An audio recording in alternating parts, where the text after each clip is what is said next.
ఓం నమ శివాయ నమ. జై కొండదేవతాయ నమ. జై సారలమ్మాయ నమ.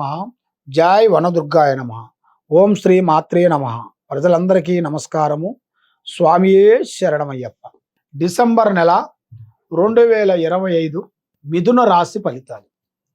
ఈ మిథున రాశిలో ఉండవలసిన వాళ్ళందరికీ, పురుషులకి స్త్రీలకి మరి కొన్ని రంగాలలో కొంత సమస్యలు కొంచెం ఎదురొచ్చే మార్గాలు కొన్ని కనబడుతున్నాయి. కొన్ని రంగాలలో మీరు చేయాల్సిన కార్యక్రమాలు కొంత బ్రేక్ అయ్యే మార్గాలు కూడా చాలా వరకు కనబడుతున్నాయి. మరి కుటుంబంలో కూడా చేయాల్సిన కార్యక్రమాలు కానీ, పనులు కానీ, వ్యాపారాలు కానీ, ఉద్యోగాలు కానీ చేతికాడికి వస్తున్నాయి, నోటికి అందుకోకుండా పోతున్నాయి. చూసేవాళ్ళ వరకు బాగున్నారు, మీకేమి తక్కువ, అభివృద్ధిగా వచ్చారు, బాగుపడ్డారు, పైకి వచ్చారని ఓని ఏడుస్తున్నారు. అంటే ప్రజా ఏడుపు ఎక్కువగా ఉంది. ఏదైనా ఏ కార్యక్రమైనా సరే రేపు చేయాల్సిన పని, రేపు అనుకున్న పని, రేపు పోయే పని ఈరోజు ఎవరికి చెప్పి చేయొద్దండి. దానివల్ల ఎన్నో నష్టాలు, ఎన్నో ఇబ్బందులు ఎదురయ్యే మార్గాలు చాలా వరకు కొన్ని కనబడుతున్నాయి. మరి ఆర్థిక ఇబ్బందుల్లో చూసుకుంటే చాలా వరకు కొంత ఆరోగ్య సమస్యలు కొంచెం ఎదురయ్యే మార్గాలు కొన్ని కనబడుతున్నాయి. మరి మీరు ఏ విషయమైనా కూడా చిన్న విషయమే చాలా వరకు పెద్దదిగా అయ్యే మార్గాలు కొన్ని కనబడుతున్నాయి. మరి స్త్రీలకి పురుషులకి కొంచెం లేనిపోయిన సమస్యలు, ధనంలో కూడా డబ్బుల విషయాల్లో కూడా కొన్ని గొడవలు, అన్నదమ్ముల మధ్యలో కొన్ని గొడవలు, స్త్రీ విషయంలో భార్యాభర్తల మధ్యలో కొన్ని గొడవలు, ఇలాంటి సమస్యలు కొన్ని ఎదురవుతున్నాయి. దాని వలన మీరు ఏ కార్యక్రమం చేసినా, ఏ పని అనుకున్నా కూడా ఆ పని దగ్గరకు వచ్చి దూరం అయిపోతుంటుంది. మరి వృత్తిపరంగా చూసుకుంటే వ్యాపారాలు కానీ, మీరు చేసే ఉద్యోగాలు కానీ, మీరు చేసే వృత్తిపరంగా కానీ అనుకూలం అనేది అంత కనబడతలేదు. అది ఎందువల్ల అంటే శని ప్రభావ కారణం వలన ఏ పని అనుకున్నా, ఏ కార్యక్రమం చేయాలనుకున్నా కూడా అన్ని కొంచెం కష్టాలు కొన్ని కనబడుతున్నాయి. కానీ ఇంతకు ముందు ఉన్నంత స్పీడ్ ఇప్పుడు లేదు. ఏ కార్యక్రమైనా కానీ, ఏ పని అయినా కానీ కొంచెం స్లోగా నడుస్తుంటాయి. కాబట్టి అవి స్లో నడుస్తున్నాయని మీరు తొందరపడితే కాదు. కొన్ని కావాలంటే కొన్ని వదిలేయాలి, అన్ని కావాలంటే మనకు దక్కవు. కాబట్టి కొన్ని స్లో అయినప్పుడే మీరు కొంచెం జాగ్రత్త పడాలి. మరి ఆరోగ్యపరంగా చాలా వరకు జాగ్రత్తలు మీరు తీసుకోండి. మీ పెద్దవాళ్ళు అమ్మా నాన్న ఆరోగ్యాన్ని కాపాడుకోండి. అమ్మా నాన్నని మీరు చాలా జాగ్రత్తగా చూసుకోండి.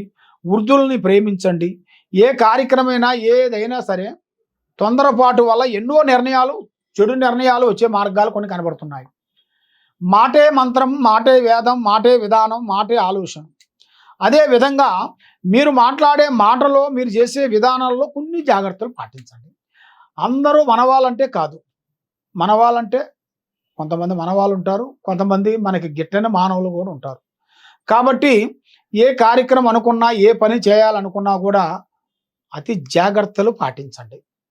మీరు ఏ కార్యక్రమైనా కూడా మీకు ఈ శని ప్రభావం వలన ఏలునాటి శని నుంచి మీకు ఇప్పటి వరకు మిమ్మల్ని పీడిస్తూనే ఉంది. కాబట్టి మీకు తొలగిపోయే రోజు అనేది అతి దగ్గరలోనే కనబడుతుంది. ఇది రావు దశ. కేతు దశ రాగానే మీకు మార్పులు వచ్చేస్తాయి.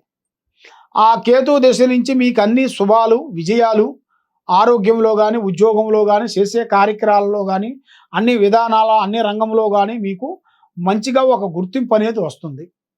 మరి ప్రజల్లో ఒక మంచి స్పందన అనేది రాబోతుంది.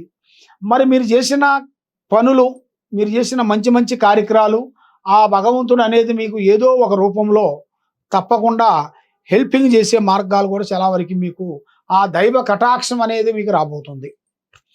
మరి మీరు అన్నిటికన్నా ముఖ్యంగా దైవ పారార్థన చేయాలి. మరి ఏ దేవుణ్ణి మేము పూజిస్తే మేము బాగుపడతాము, ఏ దేవుణ్ణి మేము ప్రార్థన చేస్తే ముందుకు వస్తాము, ఏ దేవుణ్ణి మేము పూజలు చేసుకుంటే ఇంట్లో అభివృద్ధిగా పొందుతామనేది మనసులో చాలామందికి చాలా విధానాలు చాలా వరకు ఉన్నాయి. కాబట్టి 2 గ్రహాలు వీళ్ళ మీద ఘోషిస్తున్నాయి. కాబట్టి అందులో 3వ గ్రహం కూడా కొంచెం ఎదురవుతుంది. కాబట్టి వీళ్ళు చేయాల్సిన పూజా బలము శ్రీ వెంకటేశ్వర స్వామిని పూజించాలి. వెంకటేశ్వర స్వామిని వీళ్ళు పూజా బలం చేసినట్టుగైతే మళ్ళీ ఇలా ఆరోగ్యాలు, ఇలా మైండు, ఇలా మనసు, ఇలా త్రికార శుద్ధి, వీళ్ళు చేసే పనులు అన్ని విధానాలు అన్నీ కరెక్ట్గా సెట్ అవుతాయి. ఆ భగవంతుడు దయ వల్ల మీరు అనుకున్న పనులు చేసే కార్యక్రమాలు జయప్రదంగా అయ్యే మార్గాలు ఉన్నాయి. కాబట్టి మీరు ఎక్కడెక్కడో పోయి నిరాశ చెంది జ్యోతిష్యం చెప్పించుకొని బాధపడుతూ ఏ పని కాక బాధపడుతూ ఉన్నారా? తప్పకుండా ఈ కింద ఉండాల్సిన నెంబర్‌కి మాకు ఒకసారి సంప్రదించినట్టయితే మీ ఇంట్లో ఏముంది? మీ ఒంట్లో ఏముంది? మీ మీ పిల్లల మీద ఏముంది? నీ మీద ఏముంది? ఏమేమి తిరుగుతున్నాయి? గ్రహాలు, శక్తులు ఏమేమి ఉన్నాయా అనేది చూసి పరిష్కరించి జాతక బలం అనేది ఏసి చూసి చెప్పగలుగుతాం. సర్వో జనా సుఖినో భవంతు. ఓం నమః శివాయ నమః. జై సమ్మక్కాయ నమః. సారలమ్మాయ నమః. స్వామియే శరణమయ్యప్ప.